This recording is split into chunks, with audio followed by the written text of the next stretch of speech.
ලංකාවේ ශුද්‍ර මුල්ල ව්‍යාපාරය හරි මුදල් ණයට දෙන ව්‍යාපාරය හරි කරන කෙනෙක්ද? එහෙමනම් මේ දැනුවත් කිරීම ඔයාලට. ඔයාගේ ව්‍යාපාරය ශුද්‍ර මුල්ල ව්‍යාපාරයක්. එහෙමත් නැත්නම් මුදල් ණයට දෙන ව්‍යාපාරයක්ද?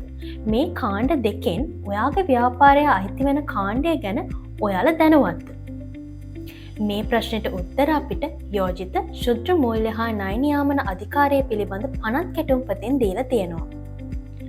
ඒ අනුව ඔයා වෙනත් ව්‍යාපාරයක් කරගෙන ගියත් නැතත් ඔයා මුදල් ණයට දීමේ ව්‍යාපාරය කරන බවට හෝ කරන බවට ප්‍රචාරණය කරන තැනැත් එක්නම් ඔයාව මේ පනත් කෙටුම්පත අනුව මුදල් ණයට දෙන කෙනෙක් විදිහට හඳුන්වන්න පුළුවන්.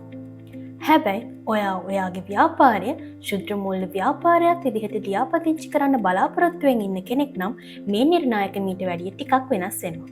ඒ අනුව ඔයාගේ ව්‍යාපාරය ශුද්‍ර මූල්‍ය ව්‍යාපාරයක් වෙන්න නම් ඔයාට සිද්ධ වෙනවා ඔයාගේ ගැනුම්කරුගේ අතර තිරසාර භාවය පවත්වාගෙන යන අතරම සමාජය සවි බලගන්නමින් අඩු ආදායම්ලාභී තැනැත්තන්ට වගේම ශුද්ධ ව්‍යවසායකයන්ට පොලියක් මත ණය දීමෙන් ලැබෙන ලාභය හරි පාඩුව හරි ණයට දෙන්නා හා ණය ගැනුම්කරු අතර බෙදා ගැනීමේ ප්‍රතිෂ්ඨාව මත කරනු ලබන ව්‍යාපාරය හා වෙනත් මූල්‍ය සේවා පවත්වාගෙන යන්න.